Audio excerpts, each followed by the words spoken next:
Hi everyone, it's Raina. So this video is for those people who have their natal Jupiter in Taurus. So Jupiter is this planet that many people may realize is considered good luck. In Vedic astrology, they call it a benefic. And because Jupiter is big, it's all about dreaming big. Jupiter rules the sign of Sagittarius and the ninth house, and this is a house where expansion is a key theme. Whether it's expanding the mind with higher studies, expanding one's philosophy of life. In other words, I would say even having a philosophy of life, not just like going through the motions of life, but actually thinking about one's life in a higher way, in a more expanded way, to even devise a philosophy for oneself. And the concept of God, which is metaphysical, beyond the physical. And so it's expanding from that earth plane. The ninth house is a house of foreign travel. So the opposite house, the third house, ruled by the opposite sign Gemini, is about the local area. So, these are two extremes. One far away travel, one very close and local, we could say. Jupiter wants us to dream big. And Jupiter is all about, things that happen to us that seem like fate. We look back on it and we say, that was the moment when everything changed. Our destiny. What we aspire to become. And there's also, this is connected to the religious theme, is the idea of faith. The faith in the unseen. It's funny, in the tarot, the star card, which is connected to Aquarius, is similar, where you're having faith in something that is not tangible in the physical world, but you still believe that it's possible. So the purpose of this video is to talk about how you can become luckier by knowing what your natal Jupiter is in and embracing those areas. Jupiter is not a personal planet, but I notice, because I checked out a book from the library not too long ago, and I actually went to the library today and I was trying to see if I could find that book. I don't know the title of it, but it was a big book, and it was all about Jupiter and how you can become lucky with Jupiter. I think the cover was yellow. And, I think the author may have a Vedic astrology kind of a bent, as I recall. I'm not quite sure, but I wouldn't be surprised if Vedic astrology really emphasizes Jupiter more than Western astrology. So I'll have to check that out. But I remember reading in that book where they were saying, Jupiter is the biggest planet, so it has this big influence on you. And I was like, wow, that's news to me. Every book that I ever read was acting like, well, it's not an inner planet, so it's going to affect you, but not, personally. But I don't believe that anymore. But anyway, so this is what's so great about knowing these things, is that we can kind of like gravitate to them more if we have been kind of like keeping them at bay. Chances are, if I tell you, I'm hoping that the people listening to this already know that their Jupiter is in Taurus, that you're already doing this. Even if your sun is in Gemini and you're more of a mental person, that some of the earthy things that Taurus is known for will still be appealing to you, and maybe you already do them. So Taurus is the first earth sign, and it's a fixed earth sign. And Taurus is ruled by Venus, which is the goddess of love and beauty. But Venus is associated with pleasure. So Taurus is known as a pleasure-seeking sign. And so when I'm telling you how you can be lucky, do things that bring you pleasure in Jupiter and Taurus. Now, this is the trick. You have to make sure that you do not have an overly indulgent nature, which is going to be kind of a little bit of a challenge for some people because Jupiter magnifies things. Like I said, it expands everything. So that could include some of the traits that you may have, the tendencies that are a little bit on the challenging side when it comes to trying to resist, indulgence at every turn. I was just thinking of that quote by Oscar Wilde, I can resist everything but temptation. Interestingly, Oscar Wilde was a Libra, which is another sign that's ruled by Venus. But anyway, so one thing that is probably going to be true for you is that you are probably going to operate at your best when you are in nature, when you are in a natural environment. Because, like I said, Taurus and Libra are both ruled by Venus, but how I look at it is that Taurus loves the natural beauty, and Libra loves the aesthetics that are created by man. And I just pulled that out of my, I was going to say my butt. Right now, I have Taurus rising, so you're going to have to forgive my occasional crude remarks because I think that's very Taurian to say earthy things like that. But the thing is that Libra is an air sign, so there's kind of like that ethereal, non-material side to Libra. I think with Taurus, there's a definite connection to the earth, being an earth sign. So anytime that you can connect, hug a tree, even live in an environment that is less developed, maybe a semi-rural or rural environment, you are going to hit the jackpot. Because, the whole point of this is not to just talk about specifics related to Jupiter and Taurus, but how can it affect every area of your life just by kind of honoring this. Because at the end of the day, I think that some of this has to do with how do we claim our good in life?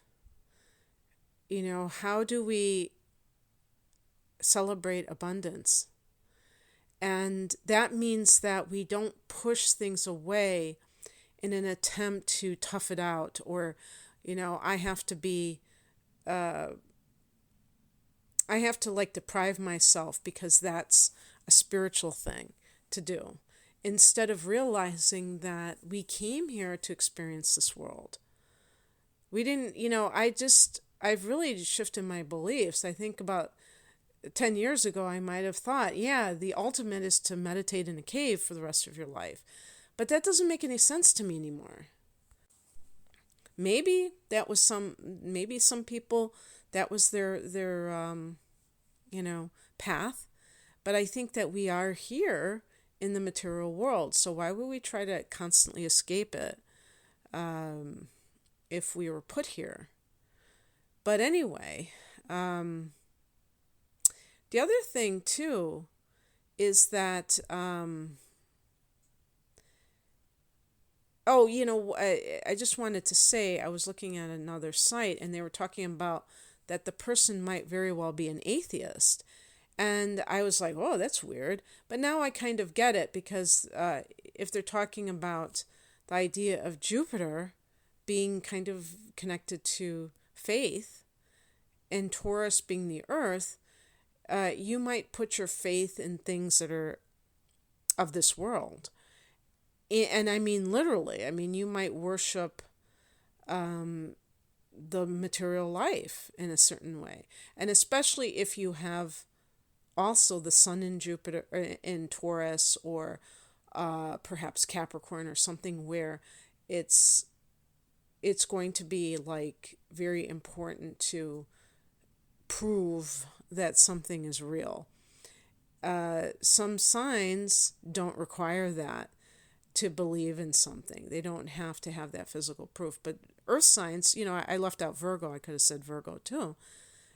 There may be like this, or even like earth religion, like paganism or shamanism, that becomes your religion. But one thing that has to be said is, I think that creativity is going to be a big part of attracting luck to you. As I recall, John Lennon had Jupiter and Saturn both in Taurus. And this is probably, the people that were born at the beginning of World War II, that they had this, because John Lennon was born in 1940. So, people born in that little window of time, within a year of each other, all had that Jupiter and Taurus. And some of the, the rock, what became the rock and roll era, although, there were people before that generation that were also in that field, but any kind of music, really, when you think about it. And the reason that is, to me, so crucial is because it always gets to me when I see somebody and they are doodling or something like that, and it's like they're really good artists, and I'm like, why are you not doing this? Oh, I have kids, or I'm doing this. And I'm thinking to myself, you have so much talent. There's got to be something, that is lost when you're not using these gifts. So we're not just talking about capitalizing on gifts. We're talking about how can you become luckier in life. And I think that we become luckier in life when we embrace the gifts that we have in one way or the other, when we don't ignore them, but we actually embrace them. And so this can be something, whether it's music or painting, again, talking about the beauty of nature, seeking that kind of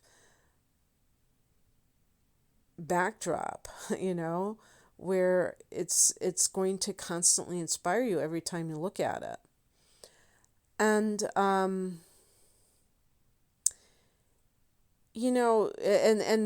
to a similar extent, I'd say being outdoors, in other words, rather than cooped up inside, and that kind of thing. Now, Taurus rules the second house of earned income, and also possessions. So it is how Taurus is associated with money, specifically, and we could say luxury. So this can be something where you are meant to embrace that. But you have to do a dance, because Jupiter is going to be about the higher sense of things. And it can't just be blatant materialism. There has to be something about utilizing those blessings, those material blessings, to help others, not just to be self-indulgent. you may also be lucky by um, providing financially for others. For, like I said before, being an artist, being an entrepreneur, and just really like embracing abundance in a balanced way. So perhaps even people who can talk about the law of attraction, and because the law of attraction is, yes, of course, it's going to be about the mindset of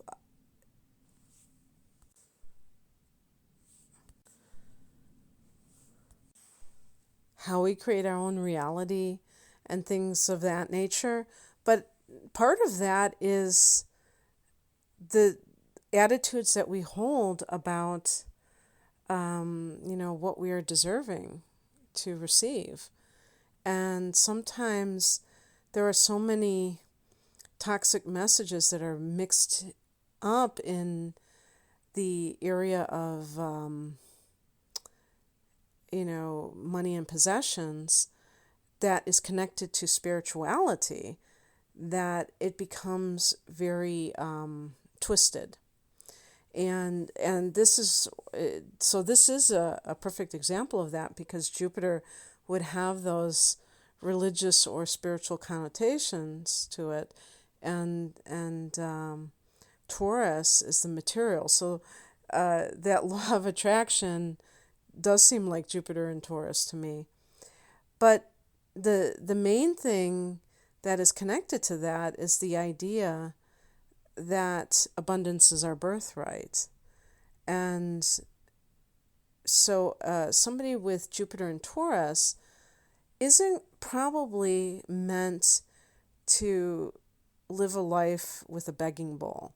Maybe some people are, and they have their own things that they are learning about life by doing that, because a begging bowl can be about like trusting the universe to provide and not needing to have like money in the bank or some kind of guarantee that you're going to be able to eat the next day, and you're just kind of relying on what people, and that's kind of like what the universe means, is people who are feeding you. But that's not going to be Jupiter and Taurus people.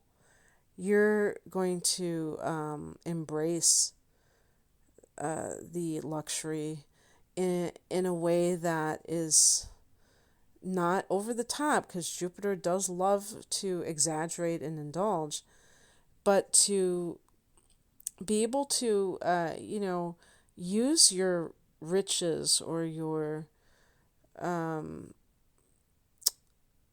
your abundance to not only help you and your family, or enjoy you and your family, feel pleasure from that, but also other people, where you're kind of like putting it out in the universe, because Jupiter is very broad-minded. And so it's not just about I, me, mine, and that kind of thing. There's going to be a generosity that is going to bring you luck, because if you're blessed with these things, you're going to have enough to share. And so I think that this is a really great in Jupiter, and it could, and the other thing too is, not only does this make you lucky, but you could be lucky already, whether you like it or not, in other words. And you may go through life having this be a theme in your life, where you just attract abundance very easily. And so lucky you. Okay, well, I hope you enjoyed this. If you'd like a private reading, where I can see what house your Jupiter is in, please check out my website. I have a link below. Take care. Bye.